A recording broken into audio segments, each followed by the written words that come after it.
19वीं आयत में आपके लिए पढ़ता हूं, जहां से मैं तेजी से पढ़ूंगा।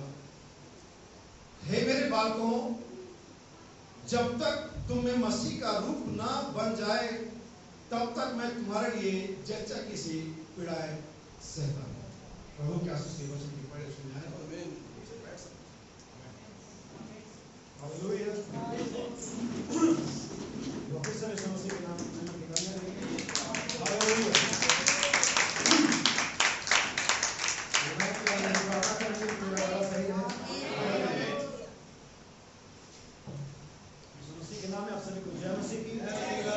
मसीह का धन्यवाद हो पिछले 3 और 4 दिनों के लिए, जिसमें हम पूरे परिवार के साथ थोड़ी समस्या में थे, बीमारियों में सफर के लिए बहुत समस्या थी, बुखार और उल्टी, सर दर्द, हर तरह की चीज़ें, कमजोरी, हाइजा के लिए समस्या थी, लूज मोशन और बुखार, और मेरे यूरिक एसिड का दर्द इतना था कि मैं बस अपने पैर जमीन पे नहीं रख सकता था। और मैं सोच रहा था कि ड्यूटी तो ठीक है, ड्यूटी शुरू हो गई, लेकिन मैं ड्यूटी में उतना चिंतित नहीं रहता, ड्यूटी करूँगा या नहीं करूँगा, जैसे भी उसका इंतजाम हो जाएगा। लेकिन मैं चिंतित रहता हूँ परमेश्वर के भवन में आने के लिए, परमेश्वर के वचन के लिए। सो परमेश्वर ने 3 दिनों में हम सभी पर अनुग्रह किया कि हम चंगे हो सके और सभी सही से प्रभु के नाम को धन्यवाद है। मैं खड़ा हूँ, मैं प्रचार कर सकता हूँ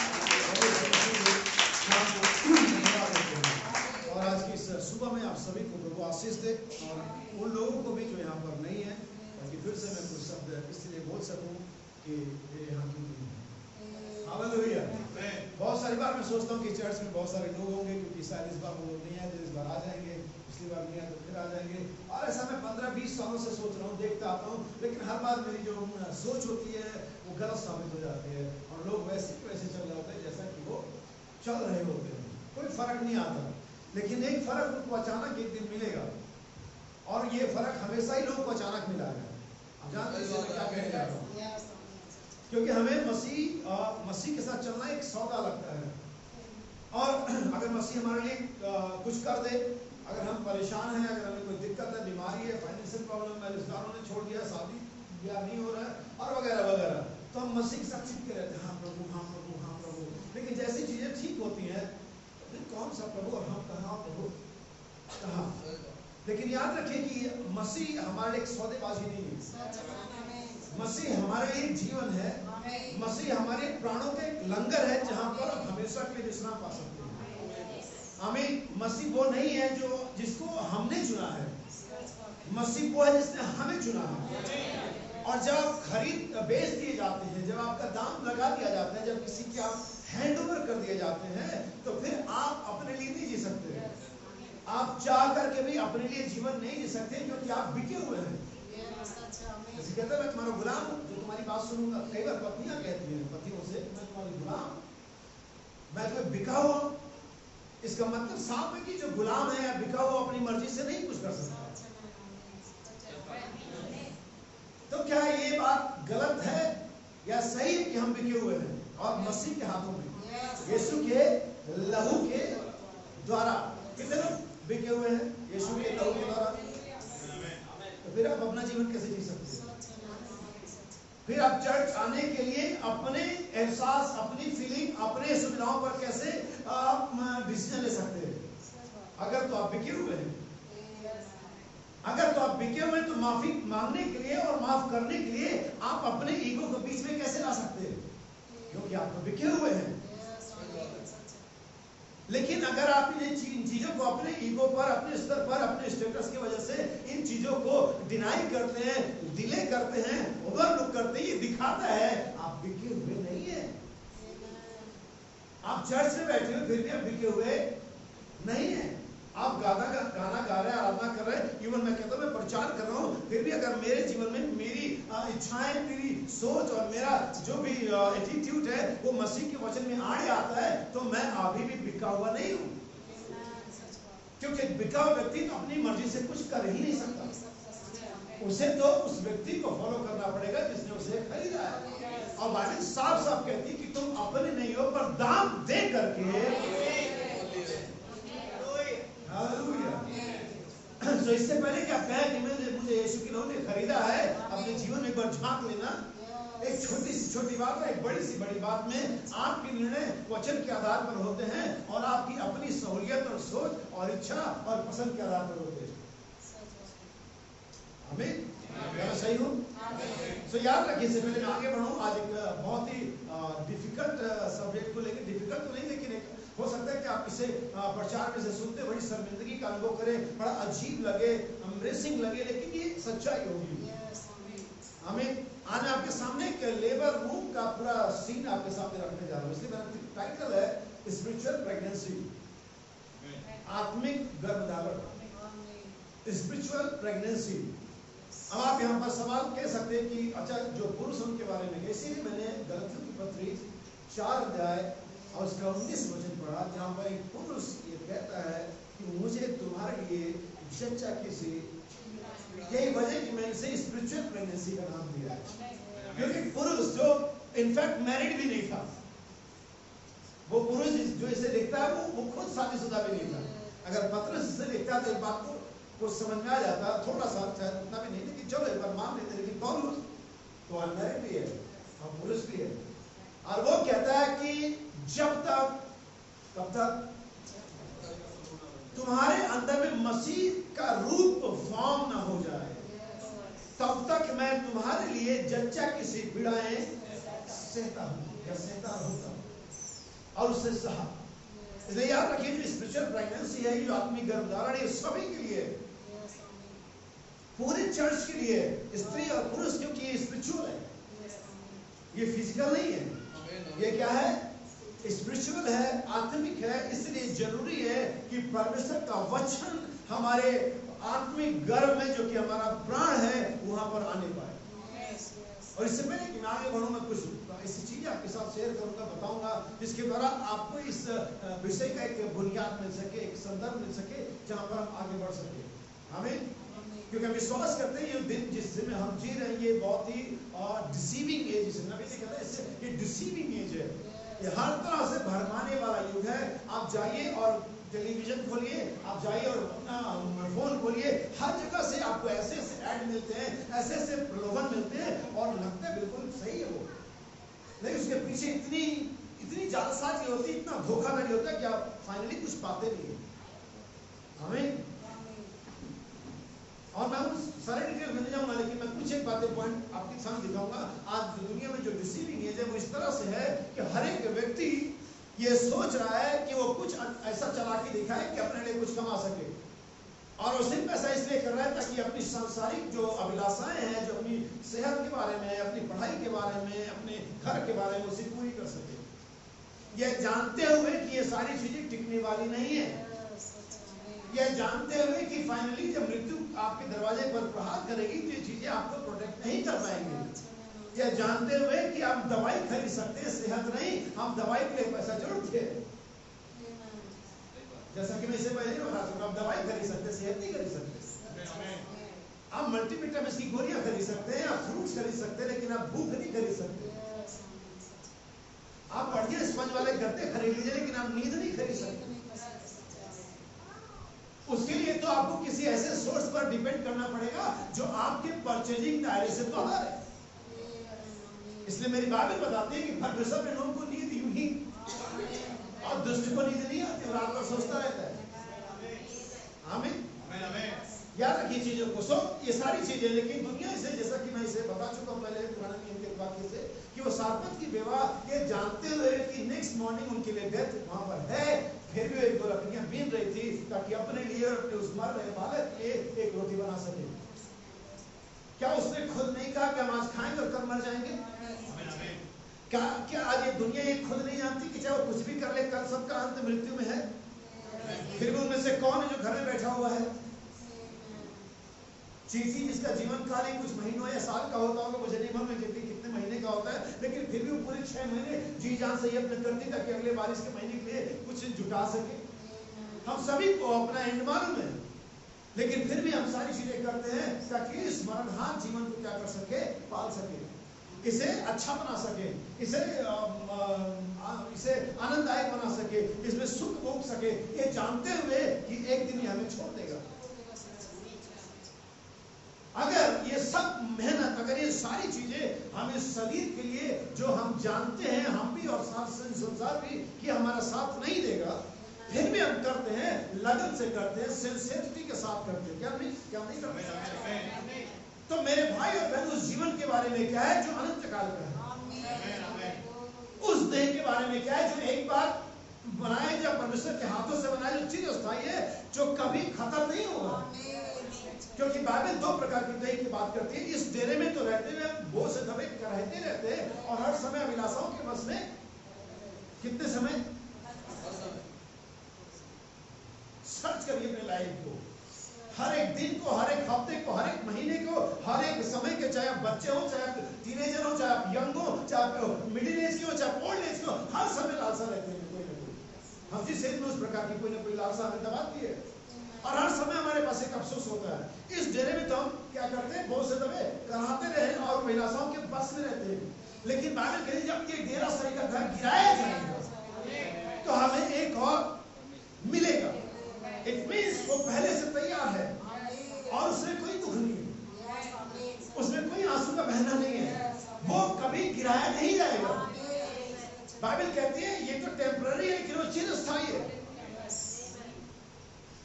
मैं फिर से वापस आता हूं, अगर इस वाले के लिए जो टेम्पररी है, जो देखते ही देखते फीडिंग बेबी से अनाज वाले पर आ गया और अनाज वाले से मीट वाले पे चला गया और बालक से टीनेजर आ गया और टीन से यंग पे चला गया और यंग से मिडिल में आ गया, फिर बुढ़ापी देखते ही देखते हो रहा है। हम इसे फोटो में देखते, सीरियल वाइज में बढ़ते फोटो पहला साल, दूसरा साल, तीसरा साल और कैसे चेंज होता है, देखते देखते बदल रहा है। आप इसे देख रहे हैं फिर भी रोक नहीं पा रहे और इसके लिए हम सब कुछ कर रहे हैं, बाय हार्ट करते हैं, झूठ बोलते हैं, मर्डर करते हैं, हत्या करते हैं, चोरी करते हैं, हर तरह का वो काम जो भी कोई कर सकता है। मैं आपकी बात नहीं कर रहा हूँ, हर एक व्यक्ति की बात, जो वो कर सकता है वो करता है। मेरे हिसाब से, बाइबल के हिसाब से हमें उस देह के लिए कहीं इससे ज्यादा मेहनत करनी है। इसलिए मैं रास्ते में बताना, मेक एवरी एफर्ट, हर एक को प्रयत्न जो आप कर सकते हैं उसके लिए कई। पौलुस कहते हैं यहां तक पहलवान एक मुरझाने वाले मुकुट के लिए हर एक प्रकार का संयम रखता है, लेकिन हम एक ऐसे मुकुट की लड़ाई लड़ रहे हैं जो मुरझाने का नहीं है। हम एक ऐसे जीवन के लिए लड़ाई लड़ रहे हैं जो कभी, जिसका कभी अंत नहीं होगा। एक शब्द देता हूं, रन फॉर द लाइफ, जीवन के लिए दौड़।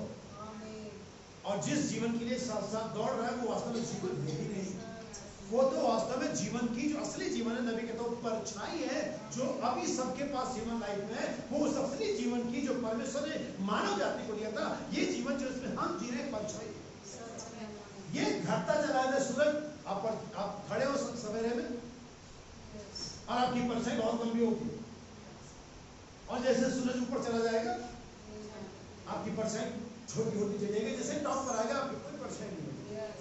और यही आपके जीवन के कुल चक्र है और आप बस बढ़ते चले। आपको लगता है जब पैदा होते हैं आप सबसे बड़े होते हैं। सर मैंने बताया पहले, जो हर बर्थडे पार्टी बताता हूँ, वो नहीं जो जापान में 7 साल की बुढ़िया वो सबसे बड़ी, वो नहीं है, वो कभी भी मर जाएगी क्योंकि 107 साल ऑलरेडी जी चुकी है, वो कभी भी मर जाएगी। लेकिन जो बच्चा अभी पैदा हुआ उसके पास जीवन की पर्याप्त संभावना है, वो कब तक ये किसी को नहीं मालूम। लेकिन वो बुढ़िया 107 साल की हो गई है, हाँ चलेंगे 200 साल और जी लेंगे, एक 2 साल। तो जब बच्चे होते आपके पास एक लंबा जीवन होता है, लेकिन जैसे जीवन चक्र आगे बढ़ता है आप उसको खत्म करते रहते हैं और तब फाइनली आपकी ये जो परछाई है खत्म हो जाती है, जीवन जाता है। फिर उसके बाद वाला जीवन, वहां पर आप जाते हैं, चाहे तो आपको अनंत जीवन मिलता है, चाहे धर्मी है, और चाहे तो आप दुष्टता की कैटेगरी में अधर्मी है। तो बाइबल कहती है वहां पर युगानियों की पीड़ा है, वो अनंतता की बहुत करीब है जो पीड़ा है। अनंतता तो नहीं कहूंगा उसे मैं, क्योंकि अनंत उससे परमेश्वर है, लेकिन उसका युग कितना लंबा होगा किसी को मालूम नहीं है। इस जीवन में हो सकता है कि 100 साल, बाइबल कहती है अगर सामर्थ्य का 80 साल भी जी सकते हैं, खत्म हो जाएगा, गारंटी है। ये जीवन पहले इस गारंटी के साथ होता है कि मरेगा, मरने की गारंटी के साथ ये जीवन पैदा होता है। लेकिन वो जीवन उसको जब उसमें जब नया जन्म लेते हैं तो इस बात की गारंटी के साथ नया जीवन लेते हैं कि कभी नहीं मरेगा। वह जो मेरा वचन सुनता है और मेरे भेजने वाले की प्रतिनिधि करता है, उसमें मृत्यु की आज्ञा नहीं, वो तो दंड से पार होकर के प्रवेश कर चुका है। उसमें जन्म लेना गारंटी है, आपके पास अनंत जीवन है। बात की गारंटी है कि आपके पास इटर्नल लाइफ है। नेचुरल बर्थ इस बात की गारंटी है कि आपके पास लिमिटेड लाइफ है। इसलिए मैं फिर से बात करूंगा स्पिरिचुअल प्रेगनेंसी के बारे में, उस आत्मिक गर्भधारण के बारे में जिसमें से हम में से प्रत्येक को गुजरना है। हम कैसे जानेंगे कि हमने आत्मिक गर्भ धारण कर लिया है? क्या आज अपने आत्मिक गर्भ को आप इसलिए ओपन करेंगे कि परमेश्वर अपना बीज आपके गर्भ के अंदर में डाल सके। इससे पहले मैं बहुत सारी बातें कहूंगा। एक आयत मैं आपके लिए पढ़ूंगा और ये आपको मिलेगी रोमियो की पत्री 8 अध्याय उसका 29 वचन, रोमन चैप्टर 8 वर्स 29। ध्यान सुनिएगा और अपने मन में मेरे लिए प्रार्थना करिए। क्योंकि जिन्हें उसने पहले से जान लिया है उन्हें पहले से ठहराया भी है कि उसके पुत्र के स्वरूप में कि उसके पुत्र के, सॉरी ये 29 नहीं है, ये 9 है, जस्ट 9 सेम चैप्टर। परंतु जबकि परमेश्वर का आत्मा तुम में बसता है तो तुम शारीरिक दशा में नहीं। अब याद रखिए कि यहाँ पर आपने फिजिकल कंडीशन और स्पिरिचुअल कंडीशन को डिफाइन किया जा रहा है। जबकि तुम चर्च में हो, जबकि तुमने सारे रिचुअल पूरे किए हैं, जबकि तुमने पानी का बपतिस्मा लिया है, जबकि तुमने धार्मिकताएं पूरी करी है, बिल्कुल भी ये कोई बात नहीं है कि तुम आत्मिक, इनमें से कोई बात आपको आत्मिक नहीं बनाती। बाइबल साफ कहती है कि आत्मिक कैसे बनते हैं? ज्वाइनिंग द चर्च,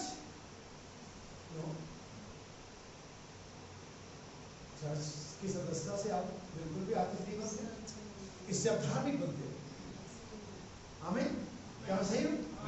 बपतिस्मा लेने से आप आत्मिक नहीं बनते, बपतिस्मा लेने से आप विश्वासी बनते हैं। हालेलुया, क्या आपने विश्वास किया? लेकिन बाइबल साफ से बताती है जबकि परमेश्वर का आत्मा तुम में बसता है, इसके अलावा कोई भी तरीका नहीं किसी व्यक्ति के आत्मिक होने का। यही वजह कि मैं आत्मिक धार्मिकता में डिफरेंस पैदा करता हूं। यही वजह कि यीशु मसीह को उन फरीसियों से नफरत थी। उन्हें बार बार वो टोंट मारता था, बार बार उन्हें डांटता था कि तुम धार्मिक हो, तुम आत्मिक बिल्कुल भी नहीं। और यही वजह थी कि यीशु तो डांट के गया ही गया, वो स्तिफनुस से दिन खड़ा हुआ और जगह है मन और कान के खतना रहित लोगों, ये बात साफ कर देती कि उनके अंदर पवित्र आत्मा नहीं था। वे खतना वाले थे शारीरिक। जबकि परमेश्वर का आत्मा तुम में बसता है तो तुम शारीरिक दशा में नहीं हो। चर्च ज्वाइन करते हुए, बपतिस्मा लेते हुए, धार्मिकता पूरी करते हुए शारीरिक दशा में रहते हैं। लेकिन एक ही चीज आपको शारीरिक दशा से अपनी दशा में स्पिरिचुअल बनाती है, वो है स्पिरिट ऑफ गॉड, परमेश्वर का आत्मा। सुनिए, परंतु जबकि परमेश्वर का आत्मा तुम में बसता है तो तुम शारीरिक दशा में नहीं। इसके अलावा जितने भी काम आप कर लो वो आपको आत्मिक नहीं बना सकता है। तो तुम शारीरिक दशा में नहीं। यहाँ पर शारीरिक और शारीरिक दशा मैं हमेशा बता चुका है, दो अलग बातें, शारीरिक होना और शारीरिक दशा में होना। हम शारीरिक हैं लेकिन शारीरिक दशा में नहीं है। पवित्र आत्मा का दशा हमें शारीरिक दशा से निकाल के स्पिरिचुअल कंडीशन में डाल देता है। हम शरीर में तो है लेकिन शारीरिक दशा में नहीं है। सुनिए आगे लास्ट लाइन है यहाँ पर जो जहाँ पर मैं फोकस करूंगा। तो तुम शारीरिक दशा में नहीं परंतु आत्मिक दशा में हो। जी हाँ। यदि किसी में ध्यान सुनिए, इस रेफरेंस को एम्फसाइज कर रहा हूँ मैं, इसे हाईलाइट कर लीजिए अपने मन में भी और अपनी बाइबल में भी। यदि किसी में, if anyone including Pope, Cardinal, Bishop, Pastor, fivefold minister, evangelist, singer, musician, composer, song leader, deacon, elder, anyone, यदि किसी में, वो कोई भी हो, किसी भी पोस्ट पर हो, यदि किसी में मसीह का आत्मा नहीं, स्पिरिट ऑफ क्राइस्ट आत्मा नहीं, तो वह उसका जन नहीं। यस सर, आप चर्च ज्वाइन करते हुए भी, बाइबल पढ़ते हुए, प्रचार करते हुए भी, प्रचार सुनते हुए भी, आत्मा में नाचते हुए भी मसीह का जन नहीं हो सकते। एक ही चीज आपको उससे बिलोंग करती है, उसके साथ इन्वॉल्व करती है, उसके साथ आपका उस उसको और वो आपको अपनी आइडेंटिटी देता है, वो है स्पिरिट ऑफ क्राइस्ट। चर्च को ज्वाइन करना नहीं, उसके नाम को ले, मैं यीशु का हूं, मैं नाम को ले लिया, इसके लिए मैं मसीह का जन नहीं हो सकता हूं कि मैंने यीशु के नाम को लिया हुआ है। उस समय 7 स्त्रियां होंगी, पुरुष एक ही होगा, और वे 7 स्त्रियां एक पुरुष को पकड़ के आएंगे, रोटी हम अपने खाएंगे, कपड़े अपने पहनेंगे, बस हमारे नाम, हम तेरी कहना है, आप नाम ले सकते, फिर भी आप उसके जन नहीं हो सकते। हम कहेंगे हमें Christian, Methodist, Baptist, Catholic, Jesus Christ, church of Lord Jesus Christ, church of so and so. परमेश्वर कहता मुझे इससे क्या मतलब, तुम जो भी लिख लो ऊपर, तुम जो भी मेरा पूरा नाम लिख लो, मेरा असली हिब्रू नेम लिख लो, मुझे इससे कोई फर्क नहीं पड़ता, तुम मेरे नहीं हो। बाइबल साफ कहती थी किसी में मसीह का आत्मा नहीं, मसीह का धर्म है, उसके अंदर मसीह के रिचुअल हो सकते हैं, मसीह की आज्ञाएं हो सकती है, फिर भी अगर आत्मा जो लिविंग प्रेजेंट टेंस लाइफ है वो नहीं है, तो मसीह का जन नहीं है। मसीह का आत्मा, इसलिए मैं इस रेफरेंस को लेकर गया ताकि उस स्पिरिचुअल बर्थ में जिसको आप जन्म देने जा रहे हो, आप यीशु को जन्म देने नहीं जा रहे हो, वो ऑलरेडी जन्म ले चुका है और जन्म लेकर के मर भी चुका है और जी भी उठा है। आप मसीह को बाइबल में कहीं पर भी यीशु को जन्म देने के बारे में कोई आयत नहीं है। एक आयत है जिसे मरियम ने पूरा कर दिया, उसने यीशु को, मैं यहां पर यीशु के जन्म की बात, क्योंकि मरियम ने स्वयं मसीह को जन्म नहीं दिया, मरियम ने मसीह को जन्म नहीं दिया, यीशु को जन्म दिया था। मरियम ने क्या पैदा किया था, मसीह और यीशु, क्योंकि इससे पहले कि मरियम होती मसीह था। आपको 2 आयत बताता हूं, ये आपको मिलेगा, चलिए ठीक है, पहला पत्रस एक आयत, तो ग्रंथियों की पत्री, पहला ग्रंथियों में जहां पर लिखा जो आत्मिक चट्टान के साथ साथ चलती थी वो कौन था, मसीह, और वो आत्मिक चट्टान मसीह था। और यही पहला पत्रस पहला अध्याय 10 वचन देखिए, 9 और 10 वचन देखिए क्या लिखा हुआ है, यहाँ सुनिएगा।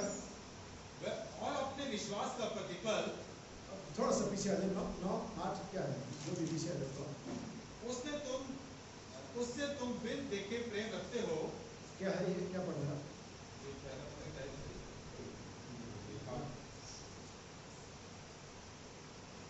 पहला पत्र से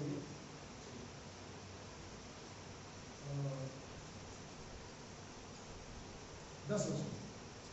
इसी उद्धार के विषय में उन भविष्यद्वक्ताओं ने, देखिए यहाँ पर शब्द लिखा, खोज में लिखा इंक्वायरी, उनको मालूम था एक उद्धार है, उनको साल्वेशन के बारे में जो परमेश्वर पे नोका करने वाला था, उस पाप के द्वारा या पाप का जो अदन में शुरू हुआ था, उनको मालूम था कि साल्वेशन है, और उन्होंने उस उद्धार की इंक्वायरी करी, खोजबीन करी। आज हम किस चीज की खोजबीन करते हैं? क्या हम उद्धार की खोजबीन करते हैं, और हम पैसों की खोजबीन करते हैं, और हम सुख सुविधाओं की खोजबीन करते हैं, और हम एक दूसरे की बुराइयों की खोजबीन करते हैं, हम किसी अगेंस्ट डिनोमिनेशन या अगेंस्ट चर्च या अगेंस्ट पास्टर के प्रीचिंग में उसके गलतियों की खोजबीन करते हैं, देखते हैं कुछ तो मिल जाएगा, और आप ढूंढेंगे तो मिल ही जाएगा, क्योंकि जो ढूंढते हो पाते भी है, चाहे वो कुछ भी ढूंढे, अच्छा ढूंढे तो अच्छा पाते, बुरा ढूंढे तो बुरा पाते हैं, उसको मिल जाएगा। आप मेरा वीडियो चलाओगे, ढूंढोगे तो मिल जाएगा आपको, मैंने क्या बोल दिया, आप कुछ तो बोल ही दिया होगा।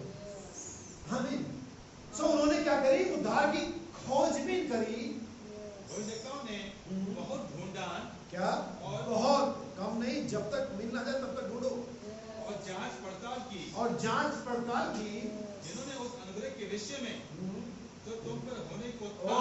इसका मतलब क्या मैं ये कह दूं कि उन पर नहीं हुआ? क्या मैं कह सकता हूँ? जी हाँ, मैं कह सकता हूँ, क्योंकि यही तो कह रहा है,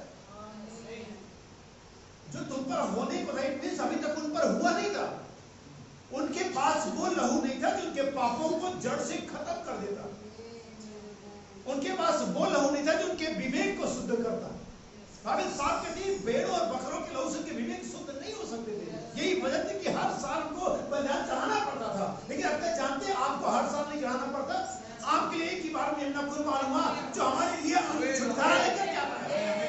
मैं ये कहने जा रहा हूँ कि जो अनुग्रह हम पर हुआ, ये उनमें से किसी पर नहीं हुआ। इट्स अमेजिंग ग्रेस, ये अद्भुत अनुग्रह जो हम पर हुआ, इस नए नियम में परमेश्वर के पुत्र यीशु मसीह के लहू के द्वारा दीवार को जब बीच में थी उसे ढा करके हमारा मेल करा दिया है। उस अनुग्रह जो तुम पर होने वाला था, फिर से एक बार रिवर्स करें। परिशुद्धात्मा ने बहुत ढूंढा, जांच पड़ताल की, हाँ जी, जिन्होंने उस अनुग्रह के विषय में, उस अनुग्रह के विषय में जो तुम पर होने को था, हाँ, और वो हुआ है। क्योंकि नया नियम में पत्रस लिख रहा है इसे, और वो हुआ है। वो अनुग्रह यीशु मसीह के रूप में हुआ है। वो अनुग्रह पवित्र आत्मा के रिलीज किए जाने के रूप में हुआ। वो यीशु मसीह के पवित्र लहू के बहाए जाने के रूप में वो अनुग्रह हम पर हुआ है। आओ हम अनुग्रह के सिंहासन के पास चले कि हमें वो अनुग्रह मिल सके जो आवश्यकता के समय हमारी सहायता करे। उनके पास आवश्यकता के समय में सहायता नहीं थी, लेकिन हमारे पास हर एक आवश्यकता के समय में सहायता थी। जब सफर विमान का कोटा में हमारी डिस्टेंस 800 किलोमीटर का, लेकिन मुझे एक वचन याद आया, लिखा है वो हमारा एक ऐसा सहायक है जो संकट में अति सहजता से, और उसके लिए जो डिस्टेंस है कोई मैटर नहीं है, क्योंकि परमेश्वर तो हर जगह, उसका एक नाम है सर्वव्यापी, ओमनीप्रेजेंस, वो हर जगह अवेलेबल है, एक हो ठिकाने की। तो क्या लिखता है, उस जो तुम पर होने पर था, भविष्यवाणी की थी, और अनुग्रह की भविष्यवाणी क्या थी आपको मालूम है? हर एक भविष्यवक्ता, चाहे वो आदम रहा हो, चाहे वो हनोक रहा हो, और चाहे वो नूह और अब्राहम और मूसा, कोई भी, उन्होंने मसीह के बारे में भविष्यवाणी करी। तो मैं ये कहने जा रहा हूं कि वो जो अनुग्रह का मसीह के रूप में आपको मिला। बाइबल कहती है व्यवस्था तो मूसा का, लेकिन अनुग्रह और सच्चाई यीशु मसीह के द्वारा हमें, इट मींस यीशु मसीह इस जगत के लिए, बल्कि हमारे रब के लिए परमेश्वर का अनुग्रह है। और यीशु मसीह को ठुकराना, अनुग्रह को ठुकराना है। एक वजह की संस्थाओं ने यीशु मसीह के नाम को ठुकरा करके कुछ और नहीं, परमेश्वर के उद्धार के अनुग्रह को ठुकरा दिया। यही वजह को में कोई अनुग्रह नहीं है, क्योंकि वहां पर यीशु ही नहीं है जो परमेश्वर का अनुग्रह है। जीसस और कुछ नहीं है, यीशु मसीह परमेश्वर का अनुग्रह, उनके लिए विश्वास है। सुनिए, जो अनुग्रह जो तुम पर होने को था, उन्होंने इस बात की खोज की कि मसीह का आत्मा जो उनमें था, मसीह का आत्मा जो उनमें था, इससे पहले कि मरियम होती, इससे पहले कि मरियम यीशु को जन्म देती, मसीह वहां एग्जिस्ट करता। जो चट्टान के साथ साथ चली, वो सिर्फ चट्टान ही नहीं थी, वो सिर्फ एक मटेरियल ही नहीं था, वो एक स्पिरिट भी था। अब यहाँ पर मसीह की जो नेचर को समझना जरूरी है कि हम जन्म किसको देने जा रहे हैं? मसीह को, जीसस को नहीं। जीसस को ना, मसीह को है। कंफ्यूजन हमेशा लोग जब में है, ये वजह कि उन्होंने 3 परमेश्वर बना दिए। यीशु कौन है और मसीह कौन है, जीसस क्या है और क्राइस्ट क्या है। ये बहुत ही सिंपल सा जवाब है इसका। इतना डीप नहीं, इतना कॉम्प्लिकेटेड नहीं, जितना कि संस्थाओं ने इसे हर एक आयत को उलझा करके बना दिया है। आप आयतों को जब उलझाते हैं तो आपको सिर्फ समस्या मिलती है। आप उन आयतों को वही रहने दीजिए जहां पर वो लिखी है, उनको दूसरे के साथ कंपेयर मत करिए, उसके कॉन्ट्रडिक्शन में, उसके विरोध में मत कंपेयर करिए। जैसे पौलुस ने एक जगह कहा कि उन स्त्रियों की मदद कर जो सुसमाचार में सहायक थे, फिलिप्पियों की पत्री में शायद ऐसा लिखा हुआ है। तो संस्था वाले कहते देखो बहुत सारी स्त्रियां पौलुस के सुसमाचार में उसकी सहायक थी। कैसे पौलुस कह सकता कि स्त्रियां कलीसिया के सामने चुप फिर के तो मेरी सहायक नहीं थी? कैसे ऐसा हो सकता है? कैसे पौलुस उन स्त्रियों को चुप नहीं कह सकता जिनको कहता मेरी सहायक थी? यहाँ बहुत सारी स्त्रियां जो इस समाचार के प्रचार में मेरी सहायक है, इवन मेरी पत्नी भी सहायक है, लेकिन मैंने उसे कभी नहीं कहा कि मैं खराब खुद का प्लीज कर दूं। क्या ऐसा नहीं है?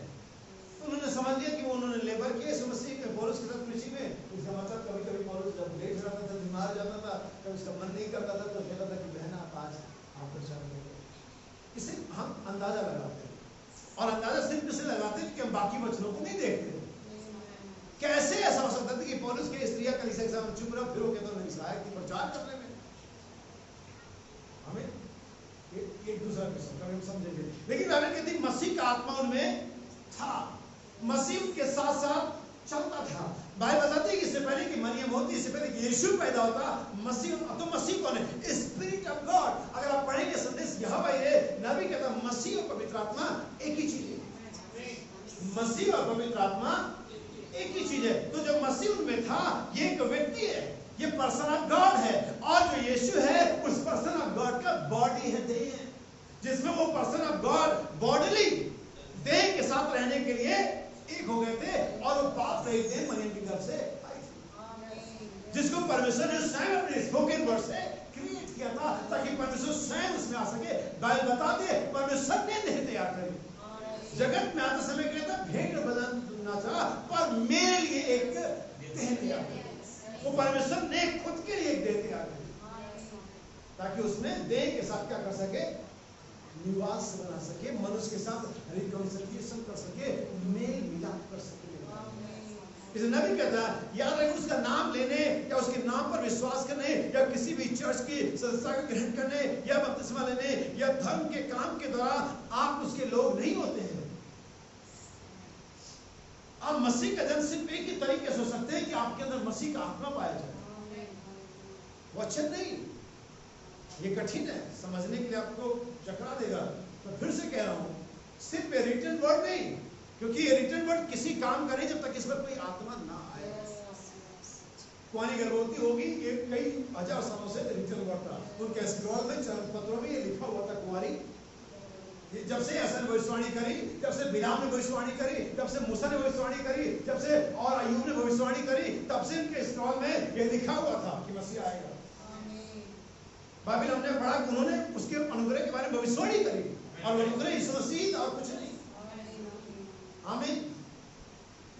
लेकिन जब एक दिन इस वचन पर पवित्र आत्मा आया, तब परमेश्वर की उस पवित्र आत्मा ने उस वचन को ये स्क्रॉल पर था जो चमड़े के पत्रियों पर था, उसे लाकर के मरियम के घर में डाल दिया, और पवित्र आत्मा ने उस पर क्या कर दिया, और वो वचन की कुंवारी गर्भवती होगी, अब जन्मटाइज हो गया, उसमें जीवन आ गया, वो अंकुरित हो गया।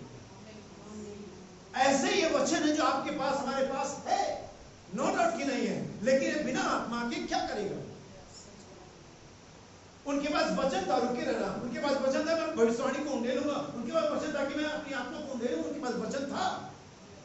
वे उसी वचन के साथ मरियम की उस ऊपरी कोठरी पर 120 लोग जमा, उनके पास वचन था, पिता की प्रतिज्ञा थी रिटन फॉर्म में।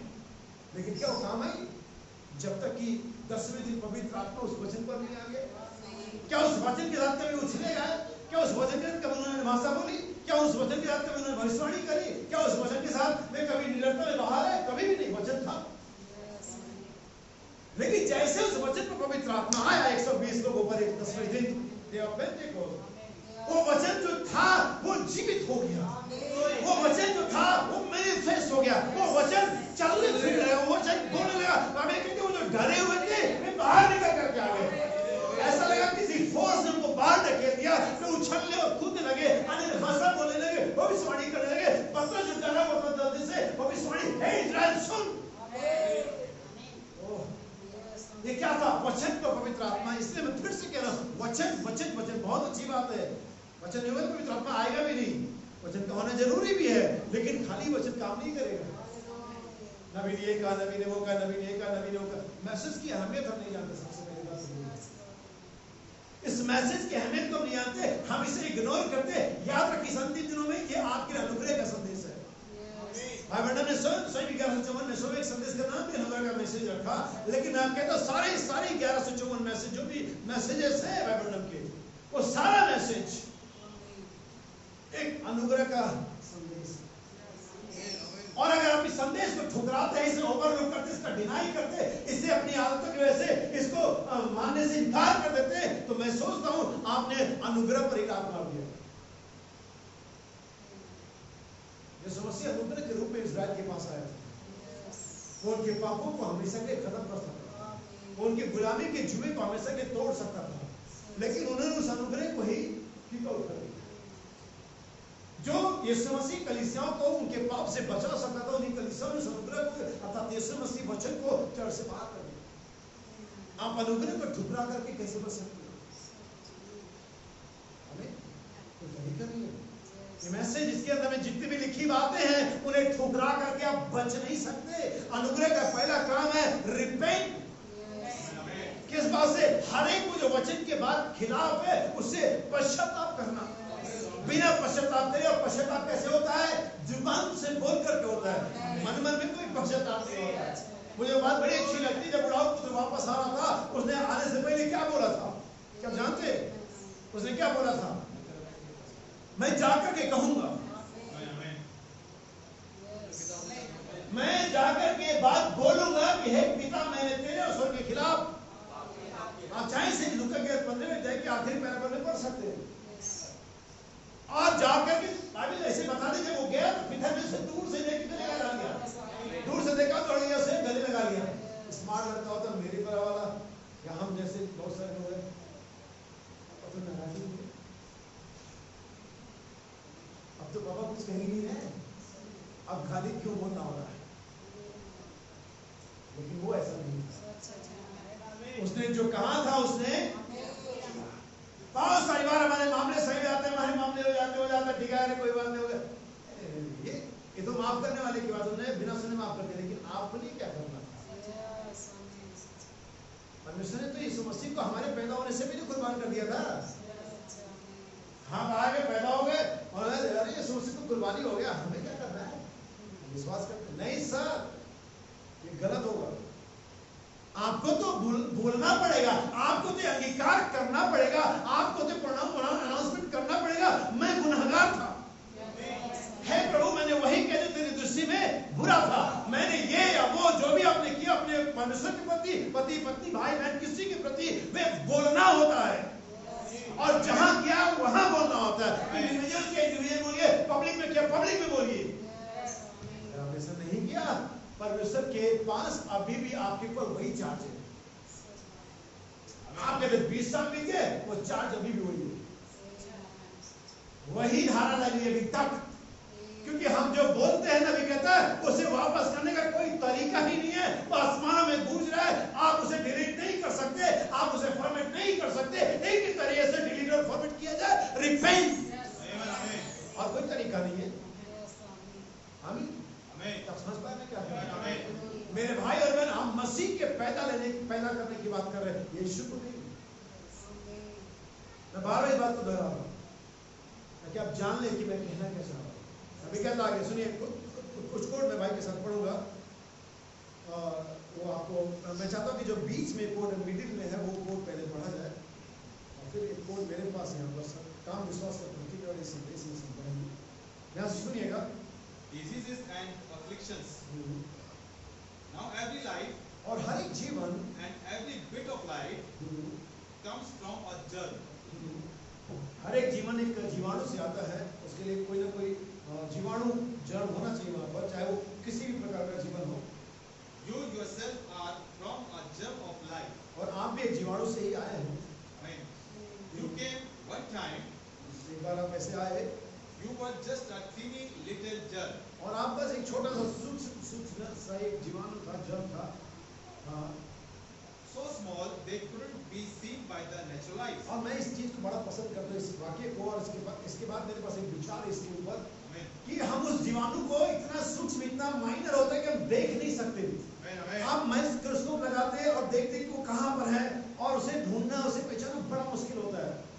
तब जब वो अंधेरे में होता है, तब वो जो डीप में होता है, तब वो जो अनसीन होता है, और उसको जानना बड़ा मुश्किल होता है। और बहुत ही मतलब ऐसा समझिए कि उसका कोई अस्तित्व एक जैसा होता नहीं, लेकिन वो एक अस्तित्व रखता है।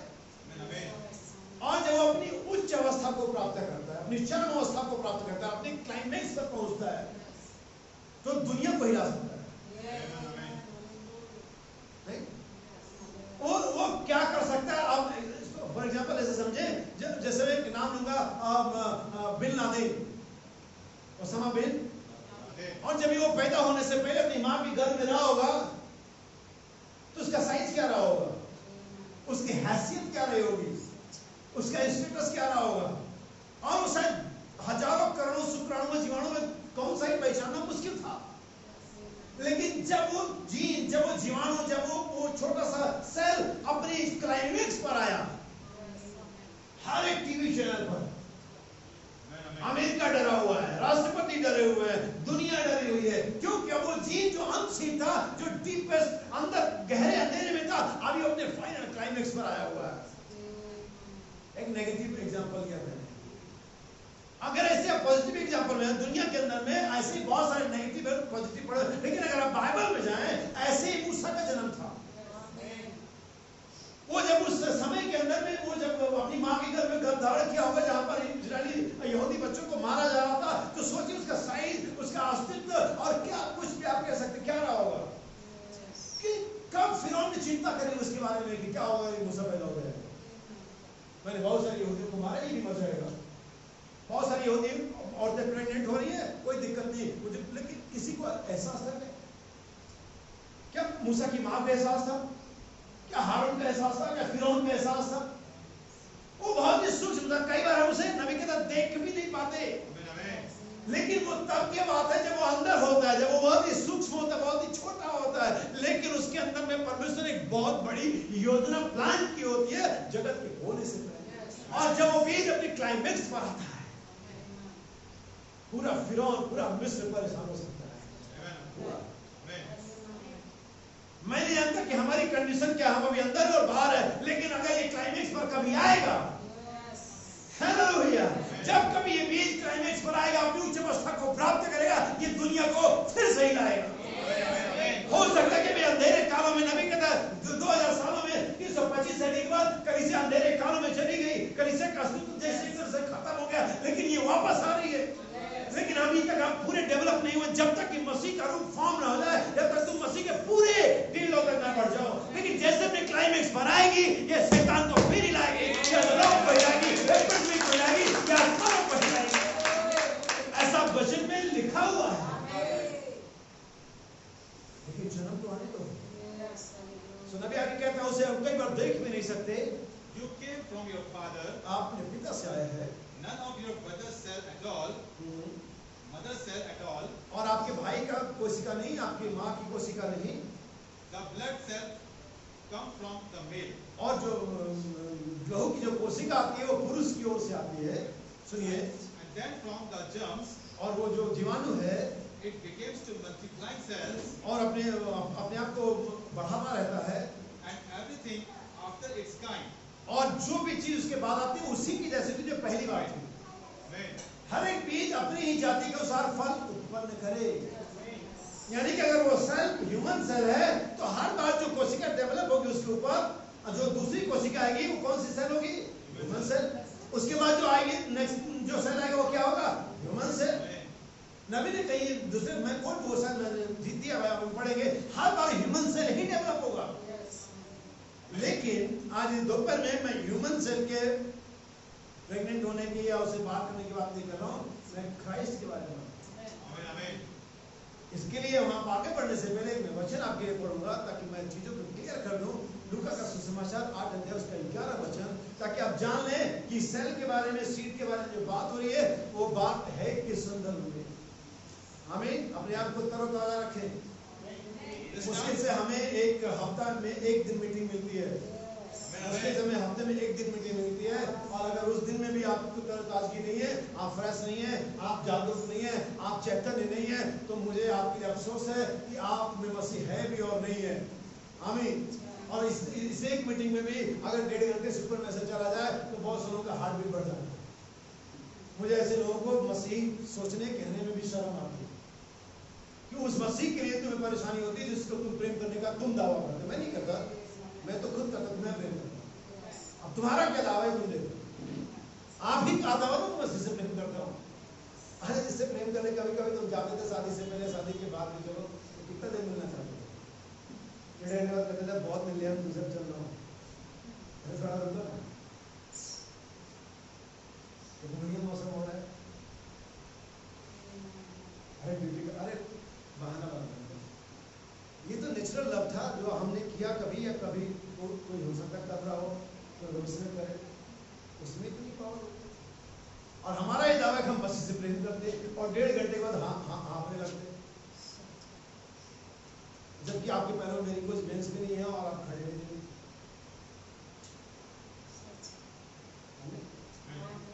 सुनिए ना बाइबल क्या कहती है।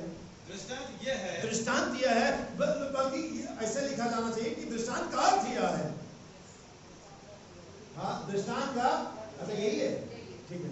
तो पैराबल इज दिस, दृष्टांत यह है, बीज तो परमेश्वर का वचन है।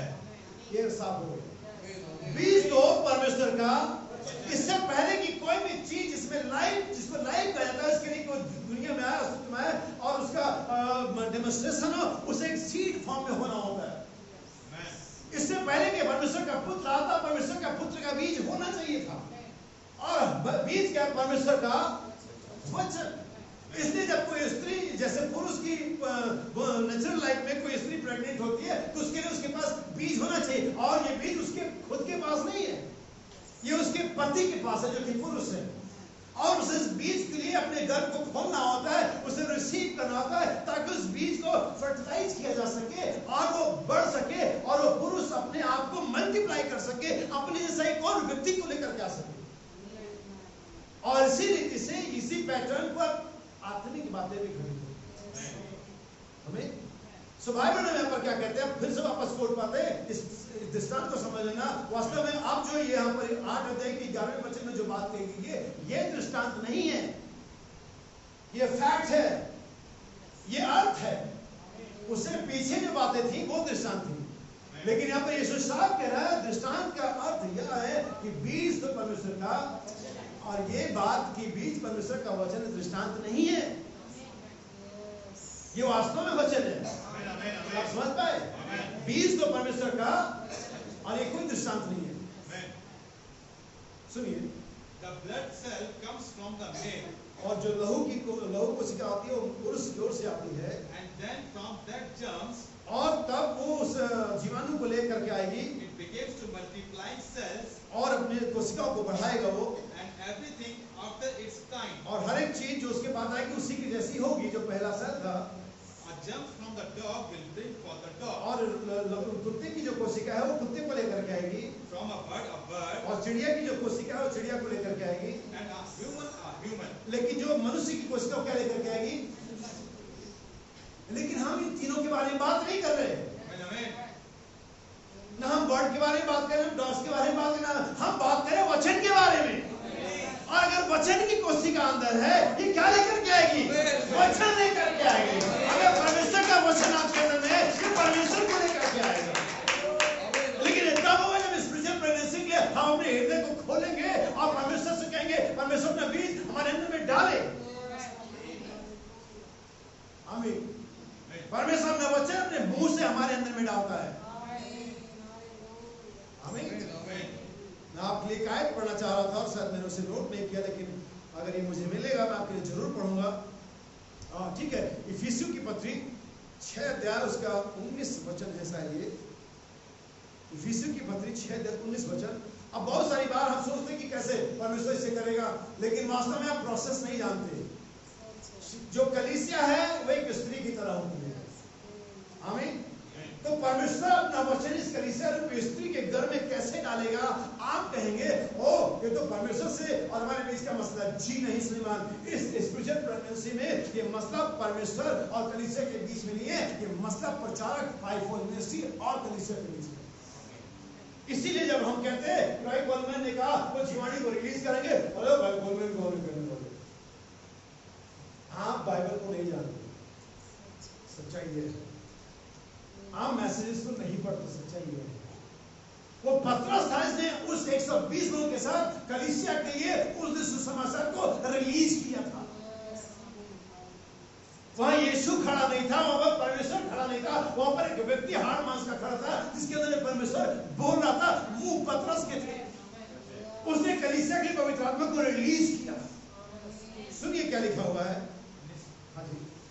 और मेरे लिए भी कि मुझे बोलने के समय, क्या बोलने के समय ऐसा प्रबल वचन दिया जाए कि मैं याव से सुसमाचार का भेद बता सकूं। जी हाँ, जिसके लिए हाँ, मैं जंजीर में जकड़ा हुआ राजदूत हूं। मुझे बोलने के लिए वचन, परमेश्वर का वचन अपने परमेश्वर के लोगों के मुंह से बोलता है।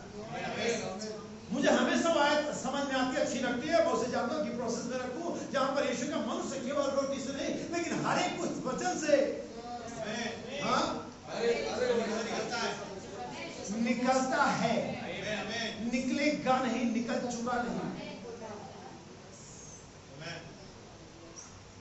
पौलुस कहता है मानव परमेश्वर हमारे द्वारा तुम्हें समझाता है। आप कौन है? ओके, नमस्कार। हम कुछ नहीं, आप मेरा लगो हम इधर से लगते हैं, लेकिन काश हम परमेश्वर के वचन को जानते। आमीन आमीन। तुम हमारे लिए प्रार्थना करो कि मैं ऐसा वचन, अगर आप इसे इंग्लिश से पढ़ेंगे आपको बिल्कुल सही समझ में आ जाएगा कि मैं क्या कहना चाह रहा हूँ। और यीशु का मनुष्य केवल रोटी से नहीं, लेकिन हर एक उस वचन से जो परमेश्वर के मुख से निकलता है। जब पहली बार गॉस्पेल सुसमाचार प्रचार किया गया में देखो, वहां पर 3000 लोगों ने बपतिस्मा पाया, पवित्र आत्मा नीचे आया। उन्होंने किसके वचन को रिसीव किया, किसके वचन के अपने हृदय खोले? जो पतरस बोल रहा। उनके पास पर कोई नया टेस्टामेंट और न्यू टेस्टामेंट नहीं था। ध्यान समझना चीजों को मेरा है। अब मैं वापस आता हूँ कि जन्म किसको दे रहे हैं? मसीह। मसीह कौन है? मसीह के दो नेचर है, आउटर पार्ट और इनर पार्ट। मैं थोड़ा आपको समझा देता हूँ कि आउटर पार्ट और इनर पार्ट, बाहरी हिस्सा और अंदरूनी हिस्सा क्या है। जब आप आउटर पार्ट कहते हैं, आप कहते हैं मेमना, वो मसीह है। आप कहते हैं तराई का शोषण, वो मसीह है। आप कहते हैं मनुष्य का पुत्र, वो मसीह। ये आउटर पार्ट है मसीह का, ये आउटर पार्ट है। एवरलास्टिंग फादर मसीह का आउटर पार्ट है। आप कहते हैं जो भी आप यहोवा कहते हैं, वो मसीह का आउटर पार्ट है। जो भी आप इन्हें नाम देते हैं, ये मसीह का क्या है? बाहरी हिस्सा है। बाहरी एक तरह से उसका नामकरण कर सकते हैं मसीह। लेकिन आप अंदर जाते तो मसीह कौन है? I am that I am, ये अंदर वाला हिस्सा। आमीन। जीवन की रोटी, ये मसीह अंदर वाला हिस्सा। आमीन। पवित्र आत्मा, ये मसीह का अंदर वाला हिस्सा। ये जो अंदर है और ये जो बाहर, ये अलग अलग चीजों को समझ। जो अंदर है वो यीशु पर भी लागू हो सकता है, जो बाहर है वो यीशु पर भी लागू हो सकता है। लेकिन जो अंदर है वो हर बार यीशु पर लागू नहीं होगा। मेलकिसेदेक, ये मसीह का अंदरूनी हिस्सा है। ये यीशु मसीह पर लागू नहीं होगा क्योंकि यीशु मसीह की माता थी, लेकिन इस व्यक्ति का ना तो माता था ना पिता था, जो मेलकिसेदेक। ज्यादा कंफ्यूजिंग नहीं है। अगर आप बाइबल के फ्रेजेस को जानते हैं, बाइबल के लैंग्वेज को जानते हैं, ज्यादा मुश्किल नहीं समझना। और हम जन्म किसको दे रहे हैं? मसीह को। आइए हम दूसरा कोड पढ़ें जो ऊपर की तरफ है, और फिर लास्ट वाला पढ़ेंगे। ध्यान सुनिएगा। लीडरशिप, जो संदेश है ये है नेतृत्व। and like a baby born in its mother's womb, और नबी यहाँ पर एग्जांपल देता है, जैसे कि बच्चा अपनी माँ के घर में आता है या बढ़ना शुरू करता है, to the mother's womb by the little germs, और एक छोटे से जीवाणु के द्वारा, and it crawls into the egg, और वो अंडे की तरफ जाता है या उसको फर्टिलाइज करता है। वहां पर नबी कहते हैं यहाँ पर भी एक बड़ा मिस्ट्री है। वहां पर हजारों करोड़ों लाखों होते हैं, लेकिन हर एक वहां पर पहुंचता नहीं है। और यहाँ मुझे बड़ी अच्छी बात लगती है, नबी की कई सारे कोट्स हैं जो मैं आपको एक साथ मिला करके मैं बता दूंगा। वैसे मैं चार तक अपने पढ़ते के समय ज्यादा हो जाएगा। नबी कहता है हर एक वहां पर दौड़ता है, लेकिन हर एक जीवन के लिए पहुंचता नहीं है। वहां पर एक निर्धारित होता है। जैसे पौलुस ने कहा कि रेस में तो बहुत सारे लोग दौड़ते हैं, लेकिन एक है जो जीतता है। और अगर हमने वो वाली रेस जीती है तो हम ये वाली रेस भी जीतेंगे। नबी कहते हैं कि याद रखिए कि हर एक जन्म, चाहे वो फिजिकल रिलम में हो, चाहे स्पिरिचुअल रिलम में हो, और चाहे वो ह्यूमंस का हो और चाहे वो एनिमल्स का हो, पेनफुल होता है, दर्द वाला होता है। उत्पत्ति में ही इसको डिस्क्राइब कर देगा। हमारे गुनाह के कारण जो हमारी आदि माता हवा ने करी, वहां पर उसने बता दिया हर एक जन्म दर्द के साथ। ये वजह की बहुत सारी बात, जब नए जन्म के प्रोसेस में आगे बढ़ रहे होते हैं, बस आपके महीने चल रहे होते हैं, तो आप दर्द को अनुभव करते हैं। और जो लोग दर्द को इनकार कर देते हैं, वो जाते हैं अबॉर्शन क्यों, हो जाते हैं ऑपरेशन क्यों। और अबॉर्शन और ऑपरेशन वाले के बाद जो चीजें होती है, जो बच्चे आते हैं ऑपरेशन के बाद, और उनमें मैं नहीं जानता कि कोई लगा होता है, क्योंकि जो पीड़ा माँ ने उठाई होती है, वो उस प्रेम को जन्म देता है उस बच्चे की। यही वजह कि आपको आज बेपरवाह माएँ दिखती हैं जमानों में, समाजों में, क्योंकि वहाँ पर वो पीड़ा नहीं है। यही वजह कि आपको बेपरवाह औलादें दिखती हैं। मेरे स्कूल में देखता हूँ बहुत सारी अमीर महिलाएं आती हैं, उनके बच्चे के लिए अलग से आया आती है, और वो बच्चा अपने जन्म के साथ ही तो आया की गोद में और वो अप्रैल में और जहाँ भी रहता है, और बाद में बूढ़ी माँ जो मिल जाती है कि मेरे बच्चा अमेरिका चले गया, मुझे छोड़ दिया, उनको गोद उठाया था कभी? तुमने भी तो उनको नहीं बचपन में रखा था। और वो अमीर माँ मौरा बन जाती है हमारी, लोग उनको फॉलो करते हैं, देखो कितना अमीर है, देखो कैसा करते हैं। अरे वो अमीर तो है वो पास है, लेकिन वो मूर्ख भी है। बात सही का पहले जो ज्ञानवान होता है वो सेलिब्रिटी हो जाता है। जो पहले ज्ञानवान होते थे, कोई हुनर उनके पास होता था, कोई टेक्निक होती थी, कुछ तजुर्बा होता था, वो सेलिब्रिटी होते थे। लेकिन आज जो सेलिब्रिटी है वो ज्ञान सिखाते हैं। वो कैरेक्टरलेस हीरोइनें लोगों को ज्ञान सिखाती है। हमारी लड़कियों ने फॉलो कर जो कैरेक्टरलेस है वो ज्ञान सिखाती है। पहले खुद को तो सीखने में ज्ञान, उनको कपड़े कैसे पहनने चाहिए, और वो सेलिब्रिटी स्पीच देती है कि हमें कैसे रहना चाहिए। जिनका खुद का नेचर नहीं, जिनका खुद का कैरेक्टर नहीं है, वो हमें क्या देती है। याद रखिए मेरे भाई बहन, हर एक जन्म एक दर्द के साथ होता है। नबी कहता है आपका जन्म चाहे 7 स्टार होटल में हो और चाहे किसी झोपड़ी में हो, ये उतना हॉरिबल, उतना पेनफुल है जितना कि हो सकता है। इससे कोई मतलब नहीं कि आपने कहाँ जन्म लिया और किसको जन्म दिया, ये दर्द वाला होता है। इसलिए बाइबल यूहन्ना की सुसमाचार में बताती है एक स्त्री जब बच्चा जन्मने को उसे पीड़ा होती है, लेकिन उस जन्मने के बाद उस पीड़ा को भूल जाती है इस आनंद से कि जगत में एक पुरुष आया। याद रखिए, जब मैंने लास्ट में बताया था कि जब कोई चीज बेकार हो जाती है, यूजलेस हो जाती है, चलन से बाहर हो जाती है, उसे रिसाइकल बिन में डाला जाता है, उसे क्रश कर दिया जाता है। और मैंने बताया था अगर उन चीजों में थिंग्स और संवेदना हो, उनको कैसा दर्द होगा।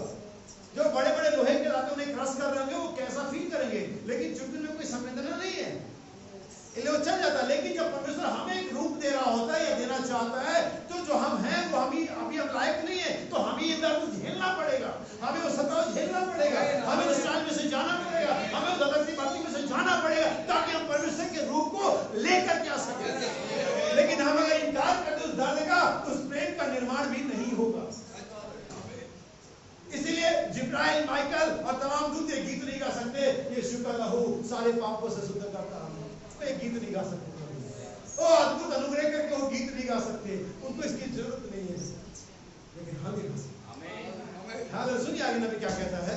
Baby come to the mother's womb by the germs, और वो बच्चा मां के घर में जीवाणु की तरह आता है, and it crawls into the egg, और वो अंडे तक बढ़ता है, but it doesn't form one cell a human and next cell a dog, और ऐसा नहीं होता कि पहला जो कोशिका मनुष्य का हो, दूसरा कुत्ते का हो, and next cell a cat, और वो अगला वाला बिल्ली का हो, and next cell a horse, और अगला वाला घोड़े का हो, but it is all human cells. लेकिन ये हमेशा ही मानव कोशिका होती है। Amen, amen. आमीन। ये हमेशा क्या होती है, मानव कोशिका होती है। सुनिए आगे, It is human cells because it is building of an original human cells. क्योंकि ये शुरू में ही जो इसका निर्माण हुआ था, ये अंदर क्या था, ये मानव कोशिका ही थी, ये कभी भी कोई और नहीं थी। और जब भी उस कोशिका पर कोई दूसरी कोशिका आएगी, तो किसकी आएगी, ह्यूमन। और जब वचन आपके अंदर में फॉर्म लेने लगता है, रूप लेने लगता है, जैसा कि पौलुस ने गलती 4:19 में कहा, तो हर बार वचन के ऊपर वचन आएगा, वचन के ऊपर वचन आएगा, वचन के ऊपर वचन आएगा, और यीशु मसीह वहां पर आकार लेगा। ऐसा नहीं हो सकता कि पहला वाला तो वचन आए, फिर आपकी मनुष्य की बात आए, फिर आपकी सोच आ जाए, फिर मम्मी आ जाए, फिर पापा आ जाए। ये हर बार वचन आएगा, क्योंकि शुरू में वचन था। आमीन। परमेश्वर के वचन में इमोशन का कोई स्थान नहीं है, ह्यूमन इमोशन, क्योंकि परमेश्वर का वचन इमोशन से कहीं बियॉन्ड है। ये आपको एक ऐसा इमोशन प्रदान करता है, वास्तव में भावना का जो डेफिनेशन हम बताते हैं, वास्तव में बाइबल वैसा नहीं होता, वो अलग है। बहुत सारी चीजें अलग है, हम उस पर नहीं जाते। चलिए नेक्स्ट लाइन पे देखते हैं, नेक्स्ट कोड पे देखते हैं। And when a man has been born again, और जब मनुष्य नया जन्म पाता है, by the word of God, किसके द्वारा, वचन के द्वारा, परमेश्वर के वचन के द्वारा। क्योंकि नया जन्म, आपका पहला जन्म मनुष्य के द्वारा हुआ, शायद आपकी इच्छा के द्वारा हुआ, शायद आपके पति की इच्छा के द्वारा हुआ, शायद शरीर की अभिलाषा के द्वारा, शायद परस्पर सहयोग से, जो भी हुआ, लेकिन ये मनुष्य के द्वारा हुआ। लेकिन जो नया वाला होता है, ये किससे होता है, परमेश्वर के वचन के द्वारा होता है। सुनिए, and it is predestinated to eternal life, और ये पहले से अनंत जीवन के लिए क्या रहता है, ठहराया गया होता है। all the elected, जैसा कि मैंने बताया था कि जो वाला नेचुरल बर्थ आप लेते हैं, ये मरने के लिए ठहराया गया होता है। amen, amen, इसकी वैलिडिटी के साथ पैदा होते हैं। इब्रानियों के पत्री में साफ लिखा, मनुष्य का पैदा होना, मरना, न्याय का होना नियुक्त है। लेकिन जो आप नया वाला लेते हैं, उसमें भी कुछ गारंटी है, वो अनंत जीवन की गारंटी है। लेकिन काश कि हम इसे लें। सुनिए, and this eternal life, और ये अनंत जीवन, it will be word of God, और ये परमेश्वर का वचन है, on the top of word, और परमेश्वर के वचन पर वचन, and word on word, और वचन पर वचन। इसीलिए बाइबल कहते हैं हम महिमा से महिमा में बदलते हैं। इसीलिए बाइबल कहते हैं हमें अनुग्रह पर अनुग्रह मिला है। जैसे सेल अपन सेल होता है, वैसे ग्रेस अपन ग्रेस होता है, स्पिरिट अपन स्पिरिट होता है, बैप्टिज्म अपन बैप्टिज्म होता है। आमीन। सुनिए आगे, अभी कोड है, फिर मैं पढ़ूंगा यहाँ पर। डेमोलॉजी फिजिकल रियलिज्म। अब ये बहुत ही महत्वपूर्ण कोड है। फिर शास्त्र का जो भौतिक आयाम है, समझ उसको आप घर में पढ़िएगा, आपके पास होना चाहिए। और ये मैसेज बहुत ही डीप मैसेज है और बहुत ही इंपोर्टेंट मैसेज है, इसलिए मैं आपको रिकमेंड करता हूँ उसे पढ़ें। फिर शास्त्र का भौतिक क्षेत्र, उसमें नबी कहता है, Now if I had to take that one single little cell, और अगर मेरे पास एक छोटा सा जीवाणु होता और मैं ले सकता होता, that every one of you come from, मैं उस वो छोटा सा ले लेता जिसके थ्रू आप आए हम सब आए हैं, one little teeny cell, और एक छोटा सा बहुत ही बारीक सा cell, what is a germ? जो कि वो जर्म है। A germ is a little teeny, हाँ, the smallest cell, germ होता है। सबसे छोटा जीवाणु होता है वो। Well, what is after that? उसके बाद क्या है? Now I have took you down from every piece of you, अगर मैं आपको हर टुकड़े बहुत से टुकड़े मार दूं, ठीक है, down to this one little cell और छोटे से सेल में तब्दील कर दूं। जैसे कि आप डीएनए टेस्ट के बारे में जानते हो, वो डीएनए जो आपके बालों में से निकाल सकते हैं, और आपके बहुत समय सालों मरे पहले हो गए, फिर भी वहां पर से एक सेल निकाल सकते हैं, वो अभी भी आप ही होंगे। आप सोचिए उन्होंने ये कैसे बताया कि डायनासोर इतने बड़े होते थे। उन्होंने कहीं से डायनासोर का डीएनए पाया और उस डीएनए से ये पता लगा लिया इनका अस्तित्व क्या था, इनका आकार क्या था, इनका साइज क्या था, इनका वेट क्या था, क्योंकि वो छोटा सा टीनी सेल आप ही हैं। यही बाइबल में समझा रहे हैं। वो छोटा है और वो बड़ा है, वो वही है जो वो है। सुनिए आगे नबी क्या कहता है। If I took you down from every piece of you, और आपको मैं बहुत छोटे-छोटे टुकड़ों में वहां कर दूं, down to this one little cell, और एक छोटे से टुकड़े में, and I haven't found you yet, और अभी भी मैं आपको पाऊंगा नहीं। हाँ, I just got your cells laid out. बस मैं आपकी कोशिकाओं को वहां पर देखता हूँ या बात पाता हूँ। Well then next thing, और अगली बात जो होती है, blood cell, लहू की कोशिका आती है, and flesh cells, and whatever they are, और जो भी वो आप उसे कहते हैं, laying them out of there, हाँ, but I haven't got you yet. लेकिन अभी भी मैं उसे नहीं पा सकता। सुनिए आगे। Now I am down to one germ now, और मैं नीचे वहां पर एक कोशिका को रखता हूँ, and I am going to take that little cell apart. हाँ, और उस कोशिका के एक छोटे से हिस्से को लूंगा। Now where you at? जहां पर आप, अच्छी ठीक है, कहाँ पर हैं आप? जहां पर आप हैं, कहां पर हैं आप? कहाँ पर हैं? Your life. और ये आपका जीवन है। Amen. हाँ, आप कहाँ पर हैं? आपकी लाइफ कहाँ पर है? ठीक है। And the life makes the first cell. एक लाइफ ही होती है जो आपका पहला सेल बनाती है। जी हाँ। Which is a germ. जो कि एक जीवाणु है। Then everything after its nature. और जो उसके बाद जो कुछ आता है उसके ही स्वभाव का होगा। Amen. ठीक है। Dog after dog. हाँ, जो अगर वो कुत्ते का तो कुत्ते का होगा। Bird after bird. और चिड़िए का तो चिड़िए का होगा। Man after man. मनुष्य का तो मनुष्य का होगा। And developing cells. और वो कोशिका बढ़ती रहती है। Cell on a cells. और कोशिका पर कोशिका आती And है। cell on a cells. और कोशिका पर कोशिका आती है। Comes to you where you are. और यहीं पर आप पाए जाते हैं। Amen. Amen. अब मैं आपको कोट पढ़ता हूँ, फिर तो रोमियो 8 उसका 29 वचन। अब यहाँ पर वो आपके साथ ये अटैच करेगा। Amen. यहाँ सुनिएगा। क्योंकि जिन्हें उसने पहले से जान लिया है। देखिए यहाँ पर मैंने बात करी, जैसे नबी ने विश्वास में कहा, हर एक कोशिका को अगर टुकड़े टुकड़े कर दे तो आप वहाँ जब वो अपने आप को संगठित करते हैं तो वहाँ पर वही नेचर आता जो पहली कोशिका में थी। कुत्ते का तो कुत्ते का आएगा, चिड़िया का चिड़िया का आएगा, मनुष्य का है तो यानी वो कोशिका पहले से प्री डेस्टिनेटेड है कि वो क्या होगी। और ये तो नेचुरल गॉड के नेचुरल सेंस की बात चल रही है, लेकिन यहाँ पर बाइबल में रोमियो 8:29 में एक दूसरे सेल की बात करती है जो पहले से ही प्री डेस्टिनेटेड है, फॉर्म्ड है। इसका आकार, इसका रूप, डिजाइन सब कुछ पहले से रखा हुआ है। मैं आपको वचन देता हूँ, सुनिए ध्यान से। क्योंकि जिन्हें उसने पहले से जान, इससे पहले कि आप इस जगत में आते, आप मानव शरीर को धारण करते, आपका रूप, आपका डिजाइन, आपके साइज, आपका कलर, आपकी एजुकेशन, आपका हर एक चीज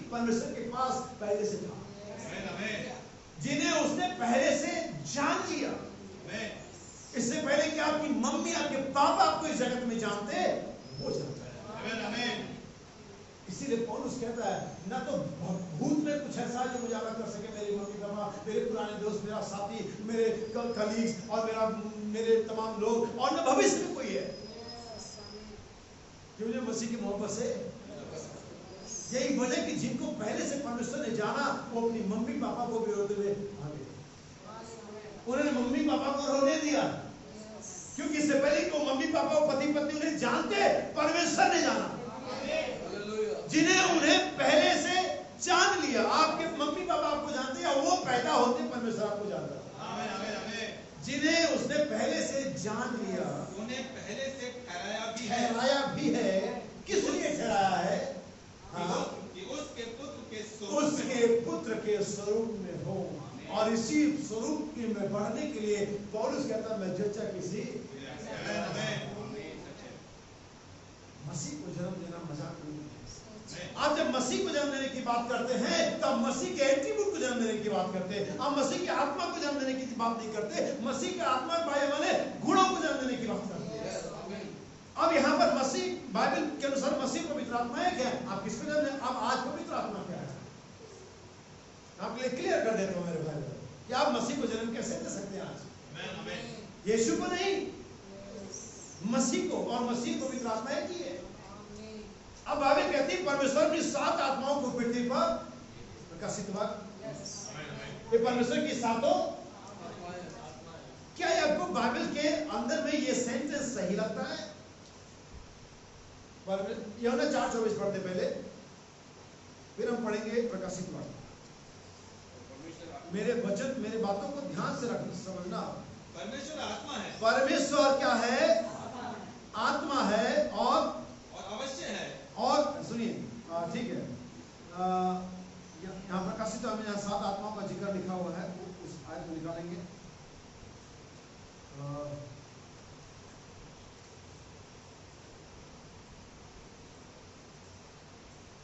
हाँ ठीक है, 3रा अध्याय रेवलेशन चैप्टर 3 वर्स 1, जल्दी से। यूहन्ना 4:24 में क्या पढ़ा? परमेश्वर आत्मा है। सिंगुलर, एक वचन। परमेश्वर क्या है? प्रकाशित 3:1। और सर्दियस की कलीसिया के दूत को ये लिख कि जिसके पास परमेश्वर की 7 आत्माएं। कंट्राडिक्शंस, विरोधाभास, और मैं यकीन नहीं करता बाइबल में है विरोधाभास। बाइबल में कोई विरोधाभास नहीं है। हमने पढ़ा परमेश्वर आत्मा है, हम पढ़ रहे हैं कि जिसके पास परमेश्वर की 7 आत्माएं हैं। तो ऐसा लगता है कि बाइबल में कुछ गड़बड़ हो गया, लेकिन नहीं श्रीमान, हमारे पास नबी है, हमारे पास पवित्र आत्मा है, हमारे पास सत्य का आत्मा है, हमारे पास प्रेजेंस ऑफ माइंड है। हालेलुया, जो इस समय परमेश्वर के वचन को लेता है। यही वजह की पौलुस ने कहा, मेरे मुंह से वचन निकलेगा, कलीसिया के घर में जाएगा और वो मसीह को जन्म देगा। आमीन। परमेश्वर की 7 आत्माएं नहीं, परमेश्वर की एक ही आत्मा है, इसे 7 भागों में डिवाइड करके उसे 7 कलीसिया युगों में भेजा गया है। ये एक ही आत्मा के 7 प्रकटीकरण है। परमेश्वर एक ही है, इसीलिए अगर आप परमेश्वर as a being of God, तो एक ही व्यक्ति है। लेकिन बीइंग अ पर्सन जो गॉड है, उसमें 3 अलग अलग कैरेक्टर्स है। पिता का कैरेक्टर है, पुत्र का कैरेक्टर है, पवित्र आत्मा का कैरेक्टर है। लेकिन परमेश्वर एज ए बीइंग एक पर्सन है, होली स्पिरिट, सिंगल। ऐसे परमेश्वर की एक आत्मा के 7 प्रकटीकरण है। जैसे 7 छुटकारा देने वाले नाम, यहोवा ईरे भी वही यहोवा है, यहोवा शालोम भी वही यहोवा है, यहोवा राफा भी वही यहोवा, यहोवा निसी भी वही यहोवा। यहोवा एक ही है, लेकिन वो कभी यहोवा निसी है, कभी यहोवा राफा है, कभी यहोवा शालोम है, कभी यहोवा अदोनाई है, जो भी आप जानते सारे 7 नाम। ऐसे परमेश्वर एक आत्मा है, लेकिन उस एक आत्मा के 7 प्रकटीकरण है। ठीक ऐसे समझिएगा, इसे मेरे पास समय की रेफरेंस पढ़ो, निर्गमन की किताब में जब जाएंगे बाइबल बताती है कि मूसा उनके मुकदमों को सुबह से शाम तक निपटाता था। लेकिन जब उसके ससुर जैतरो ने देखा कि काम कठिन है, मूसा अकेला नहीं कर पा रहा है, और भी काम मूसा के लिए, उन्होंने कहा तू क्यों नहीं अपने में से 70 लोगों को चुन लेता है। और तब बाइबल बताती है कि परमेश्वर ने मूसा की ही आत्मा को उन 70 लोगों में डिवाइड कर दिया।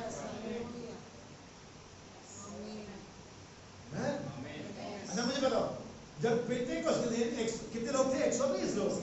पवित्र आत्मा कितना उतरा था? कितने लोगों में? हाँ, लेकिन देह तो एक ही है, लेकिन अनुभव किसी ने कोई किसी के पास कोई किसी के पास। इसलिए परमेश्वर की एक आत्मा के 7 प्रकटीकरण हैं जो सातों कलीसियाओं में चले गए, सातों युगों में गए। और यही वजह कि जब मसीह को जन्म देने की बात आती है तब आपको यहाँ पिरामिड पर आना पड़ता है। और ये सारे विश्वास से लेकर के भाईचारे तक ये सारी 7 गुण है, एक ही आत्मा है।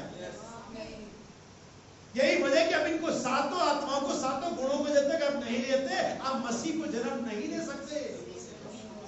भाई बात समझ में? मसीह में जन्म लेना, क्योंकि मसीह आत्मा है लेकिन एक आत्मा तो नहीं है, वो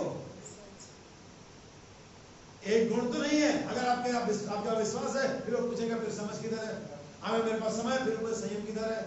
क्योंकि मसीह का एक आत्मा के साथ यही वजह है कि तुम्हें हर एक प्रकार का यत्न करके इन चीजों को अपने अंदर में पैदा करना पड़ेगा।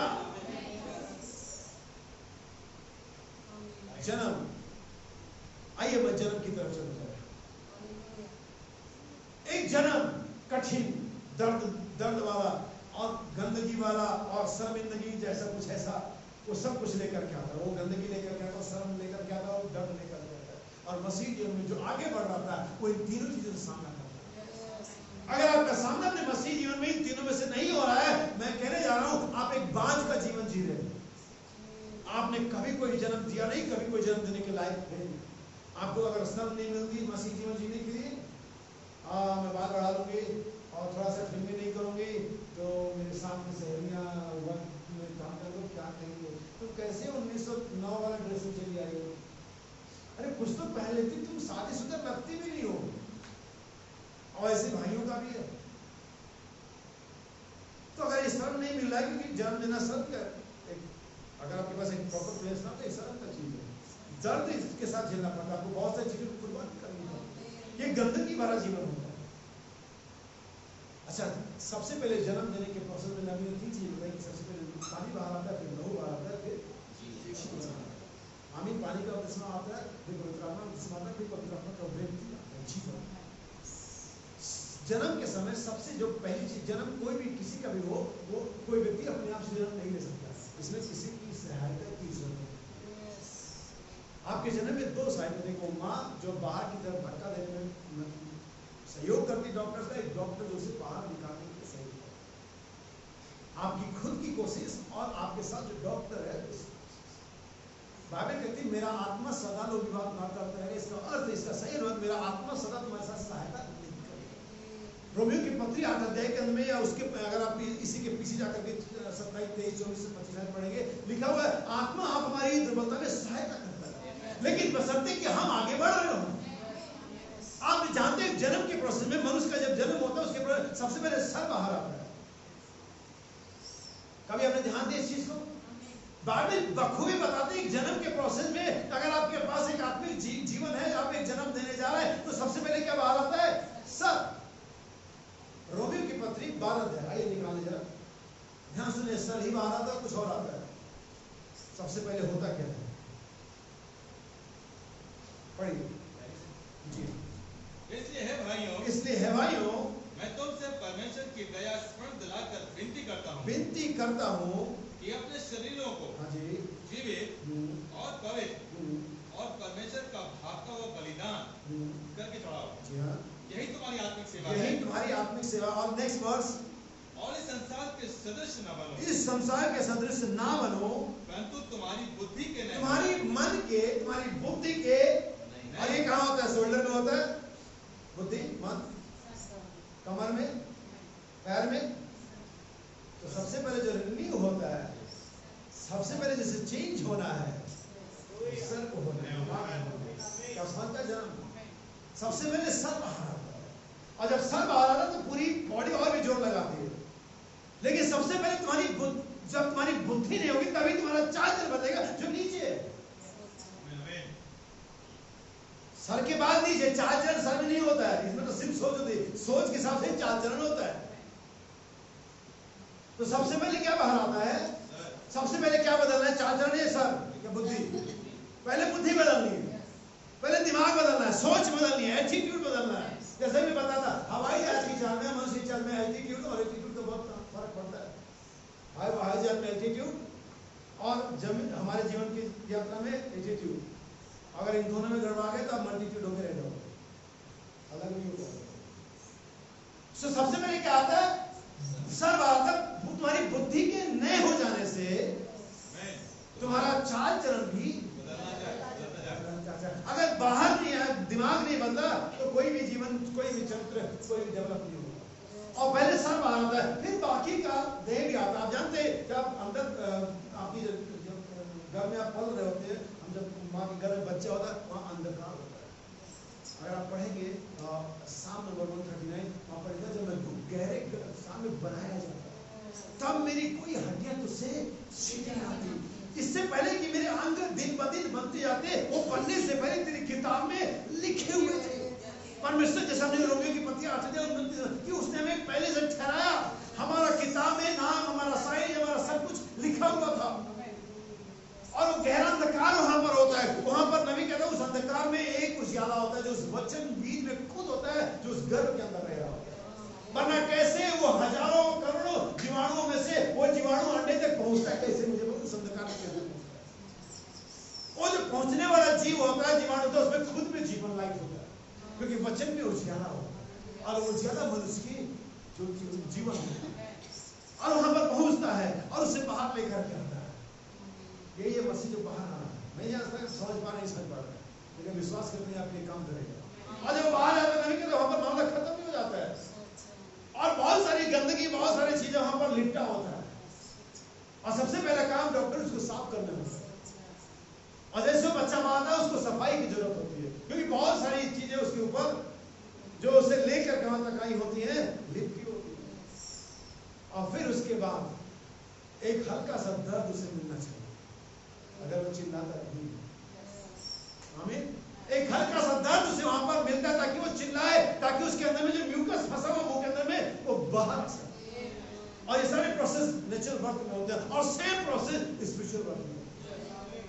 पहले सब बाहर, फिर बहुत सारी चीजें जो जिसमें हम लिपटे हुए चले आते हैं। हम आ तो जाते हैं, लेकिन हमारे साथ बहुत सारी चीजें भी आती हैं। हम अपना फैशन, अपनी इच्छाएं, अपना एटीट्यूड, अपना स्वभाव लेकर के आते हैं। फिर वो डॉक्टर, वो पास्टर, प्रचारक, वो 5 मिनिस्टर उसकी सफाई शुरू करते हैं, और उसे चिल्लाने के लायक दर्द देते हैं, क्योंकि उसका चिल्लाना इस बात को दिखाता है ये जीवित है। और इसके बाद भी नबी कहता है, इसके बाद भी काम खत्म, अभी भी वो अपनी मां से जुड़ा हुआ है। एक कट की जरूरत होगी, अभी भी जुड़ा हुआ है। अभी तक वो अपनी मां से खा रहा था, जिसके लिए उसको जरूरत थी, लेकिन अब जो बढ़ना है उसे खुद खाना अपने मुंह में। अब मम्मी क्या कहती है, समाज क्या कहता है, जहां से मैं आया हूं वे क्या कहते हैं, ये कट हो जाता है। अब तुम्हें खुद सरवाइव करना है, अगर जिंदा रहना है, खाना है। जितनी देर तक मम्मी ने खिलाना था वो हो गया, उसके बाद उसका वेट, उसका साइज बढ़ा जाता है, पूरी मेडिकल रिपोर्ट बनाई जाती है, इट्स फाइन, स्टैंप लगता है, बर्थ सर्टिफिकेट मिलता है। अब दुनिया में नेचुरल बर्थ, जीवन अपना आरंभ करते हैं, नामकरण हो जाता है, बहुत सारी चीजें, मैं आगे नहीं जाना चाहता, लेकिन ये बस वहां से शुरू और आगे बढ़ते कब तक, जब तक कि आप सियाने नहीं रहते, जब तक कि आपको वोट डालने का अधिकार नहीं मिल जाता, जब तक कि आपको मर्जी से जीने का अधिकार नहीं मिल जाता, ये तब तक गवर्नमेंट आपको कहती है yes he is a mature, वो अपना डिसीजन ले सकता है और ले सकती है। और ये तब मिलता है जब पवित्र आत्मा आपको बपतिस्मा देता है, जब पवित्र आत्मा के राज में मुहर बंद करता है, तब आप किसी चलाए नहीं चलते, तब मम्मी पापा पास्टर कलीसिया संभालने, आप मैच्योर है, पवित्र आत्मा को इस बात के लिए आइडेंटिफाई करता है, आप जो चाहे कर सकते हैं, आपके पास पवित्र आत्मा है। तब परमेश्वर ने राज्य की नागरिकता को प्रदान करता है, और अगर आप उसके राज्य के नागरिक हैं, आप उसके रूल रेगुलेशन को मानेंगे, आप बताएंगे कि आप किसी और देश से हैं।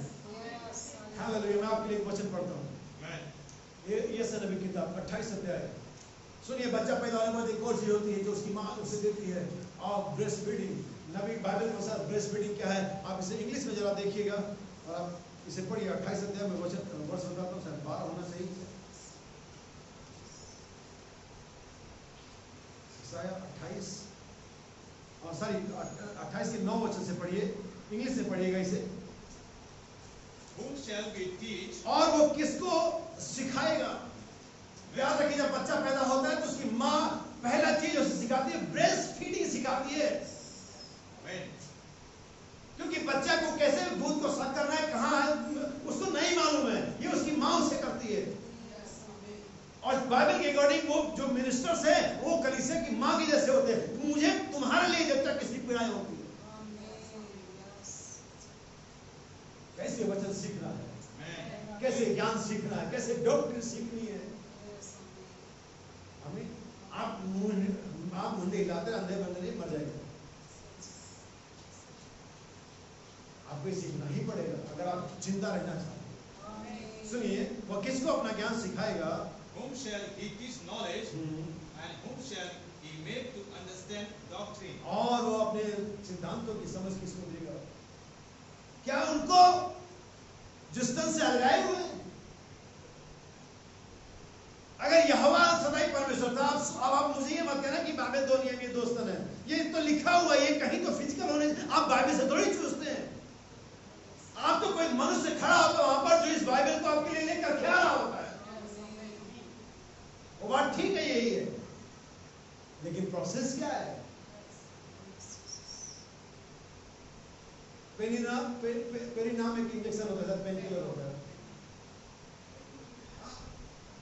उसको देख कर नहीं जाओ, सिस्टर होनी चाहिए ना जो पुश करे अंदर, या सीसी फोड़ के डालोगे या गटक जाओगे, कोई इसे पुश करने वाला होना चाहिए ना। हाँ यही तो अस्तर है, लेकिन कोई तो तुम्हें इसको सामने लाने वाला होना चाहिए कि तुम्हें पिलाना सिखाए। किसको अपना ज्ञान सिखाएगा? किसको अपने सिद्धांतों की समझ देगा? क्या उनको जो स्तन से अलगाए हुए? सुनिए, whom shall he make to understand doctrine that are weaned from the milk and drawn from the breast? Drawn from the breast. जो सेवकाइयों का इनकार कर देते हैं वो कैसे सीख पाएंगे कभी कुछ? पहला पत्र 2:2 पहला पत्र 2:2, क्योंकि जन्म के बाद ये नेक्स्ट चीज है जो एक बच्चा करता है। आप जानते हैं माँ तो गेहूं खा सकती है, माँ तो मुर्गा खा सकती है, माँ तो पनीर खा सकती है, माँ तो कुछ भी खा सकती है, लेकिन वो बच्चा जो पैदा वो नहीं खा सकता, क्योंकि भी बच्चा है। वो उन्हीं चीजों को खाएगा जरूर, लेकिन किसी और रूप में खाएगा, किसी माध्यम से, किसी चैनल से होते हुए खाएगा। वो मुर्गा खाएगा, वो पनीर खाएगा, वो बीन्स खाएगा, वो खाएगा, लेकिन किसी और फॉर्म में और किसी और चैनल से। लेकिन अगर बच्चे का कुछ सीधा चाहिए, और हम भी जानते हैं क्या, अरे तो खा ले तोड़, दांत आए भी नहीं टूटेगा क्या? दांत आए भी नहीं टूटेगा क्या? बाइबल को समझो, बाइबल के पैटर्न को समझो, बाइबल के सिस्टम को समझो, परमेश्वर के गिफ्ट को समझो। यदि तू परमेश्वर के वरदान को जानती और यह भी जानती कि कौन तुझसे बातें कर रहा है, तो तू मुझसे मांगती और मैं तुझे जीवन का जरूर। सुनिए क्या लिखा, नए जन्मे हुए बालक के समान निर्मल आत्मिक दूध की लालसा करो। निर्मल आत्मिक दूध की लालसा करो, यही है जो बाइबल टीच कर रही है। लेकिन वो किसको ये दूध दिला है? वो जो अस्पताल से गया मेरे भाई ने कहा ना, मसीह को जन्म देने जा रहा है। अगर आपने आत्मिक गर्भ आज दोपहर में नहीं खोलोगे, वो मसीह का बीज अंदर नहीं जाएगा और कोशिका नहीं आएगी, तो मसीह कैसे जन्म लेने जा रहा है? यहाँ सुना, लास्ट में पढ़ूंगा आपको। संदेश का नाम है काम विश्वास का प्रकटीकरण, पेज नंबर 52, पैराग्राफ नंबर 206, बल्कि 205 से पढ़ता हूँ, 205। आपकी बाहरी देह में 5 प्रवेश द्वार है, जिससे आप पृथ्वी के ढेर सारे घर से संपर्क स्थापित कर सकते हैं। देखना, चखना, महसूस करना, सुनना, ये अंदरूनी देह जो कि आत्मा है, उसकी 5 इतने विवेक, प्रेम वगैरह वगैरह। परंतु इसके भीतर केवल एक चीज है जो कि प्राण है, यहीं पर आप रहते हैं। कई बार आपने एक सेंटेंस सुना या बोला होगा कि सोचा ऐसा करूं, फिर मन ने कहा ये करूं, दिमाग ये कहता, फिर वो जो ये कहता, फिर मैंने सोचा ये करूं, ये मैं कौन है? मन ने कहा ये करूं, दिमाग ने वो कहा, फिर मैंने सोचा ये जो मैं है ये कौन है? मैं बार-बार इसको बता दूं, मेरे पास सही सटीक शब्द की बता पाऊं, साइकोलॉजी इसे कभी नहीं बता पाएगी। यही आप वास्तव में यही वो आप हैं जो आप हैं। यहीं पर परमेश्वर अपना कब्जा चाहता है, यहीं पर इस वाले जगह पर, इस सबसे अंदरूनी हिस्से पर, इस इनर वेल में परमेश्वर चाहता है। क्योंकि एक बार जब वहां पर कब्जा जमा लेगा तो बाकी चीजें अपने आप नियंत्रण में आ जाएगी। लेकिन यहीं पर हम उसे कब्जा देने को तैयार नहीं है। अपने शरीर में तो कब्जा दे देते हैं, अपने साथ आत्मा पर भी दे देते हैं, लेकिन कई बार वो प्राण अछूता रह जाता है। नबी कहता आगे, पवित्र आत्मा यहाँ पर आ सकता है और आपको किसी निश्चित काम करने के लिए अभिषिक्त कर सकता है। इसका मतलब यह नहीं है कि आप बच गए, आप इसके विषय में विचार करें। भविष्यवाणी कैफा ने भविष्यवाणी करी, यहूदा ने दुष्ट आत्माओं को निकाला। देखिए आत्मा ने तो उन दोनों को अभिषिक्त किया था। नबी कहता है एक जस्ट अनॉइंटिंग से काम नहीं चलेगा। ये अनॉइंटिंग तो सिर्फ इतना है कि आपसे उसका कोई काम था, आपसे करवाया और चले गए। लेकिन मैं जन्म की बात कर, नबी इसके लिए आगे कहता है, जरा सुनना, पेज नंबर 60 पैराग्राफ नंबर 232। जब विश्वास को उसके अनुकूल भूमि मिल जाती है तो कोई भी परिस्थिति पर ध्यान नहीं देना होता है। जब पुरुष का अंकुर जीन स्त्री के अन्नाड़ु में उच्च स्थान पर आ जाता है और दोनों फल देने योग्य हो जाते हैं तो कुछ न कुछ घटित होने जा रहा है। हालेलुया। तो सब में इस तरह से समझिए, जब एक सही मिलाप हो जाता है स्त्री पुरुष का, तो तब वहां पर एक नतीजा आने जा रहा होगा, एक संपूर्ण मिलाप, एक नतीजे को लेकर के आता है। एक हाथ मिलाना नहीं, एक केयर और टेकिंग और सिंपैथी और सर्विस और लव, ये सब नहीं। एक संपूर्ण मिलाप, नबी कहता है एक नतीजे को लेकर के। और अगर हमारे लाइफ में अभी तक वो नतीजा नहीं आया, इसका मतलब है कि हमारा संपूर्ण मिलाप नहीं हुआ। हम मसीह से प्रेम तो करते हैं, मसीह का विश्वास तो करते हैं, हम मसीह की सेवा तो करते हैं, हम मसीह के प्रति हमदर्दी तो रखते हैं, लेकिन मिलाप, वो जो स्त्री पुरुष में होने के बाद जीन बाहर आता है, जो नया जीवन आता है, उसके द्वारा जब संपूर्ण मिलाप होता है, नबी कहता आगे, तब कुछ न कुछ घटित होने जा रहा होता है। हालेलुया।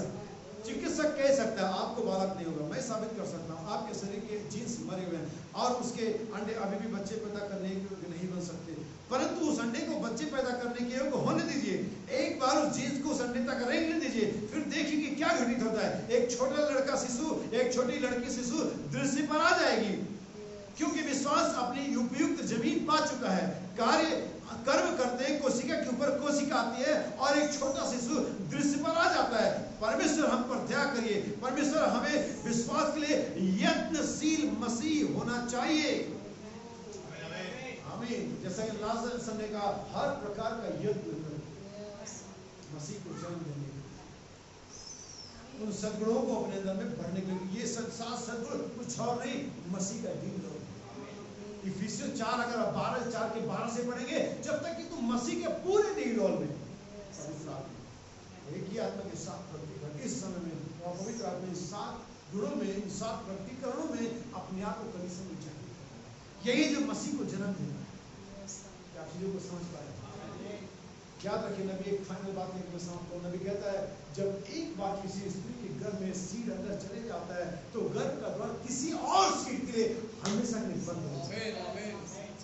और यही बात पक्का कर देता है कि आप बहुत विचार नहीं कर सकते। ये बात पक्का कर देता है और आप किसी से संबंध नहीं बना सकते। ये बात पक्का कर देता है कि जो बीज अंदर गया है अब वो आएगा ही आएगा। और अगर हम में से प्रत्येक के जीवन में परमेश्वर का वचन रूपी बीज अंदर चला गया है तो याद रखिए कि द्वार हर एक बीज के लिए, दुनिया के हर एक बात के लिए बंद हो गया। कोई और बीज किसी भी प्रकार से अंदर जा ही नहीं सकता, कोई तरीका ही नहीं है। ना विज्ञान के पास ये तरीका है, न संसार के पास ये तरीका है, न शैतान के पास ये तरीका है। परमेश्वर ने नियम बना दिया, एक बार बीज अंदर गया तो द्वार बंद, मामला खत्म। अब तो जो चीज अंदर है वही पैदा होगी। और अगर परमेश्वर का वचन बीज हमारे जीवन में है तो यीशु मसीह पैदा होने जा रहा है। आज नहीं तो कल, कल नहीं तो परसों, परसों नहीं तो किसी और दिन, लेकिन अगर वो बीज वहां पर है, मसीह पैदा होगा। दुनिया की कोई सामर्थ्य, शैतान की कोई ताकत से रुक नहीं सकती, बशर्ते उसे उपयुक्त जमीन मिली हो, उसे उपयुक्त हृदय मिला हो, उसे आज्ञाकारी जीवन मिला हो, उसे एक ऐसा मसीही व्यक्ति मिला हो जो परमेश्वर के वचन के लिए आगे बढ़ेगा। किधर अपना हृदय खोलना चाहते हैं? परमेश्वर के वचन भी इसको सीधे अपने हृदय में आ गई। सर्व का शुक्र है। मैं विश्वास करता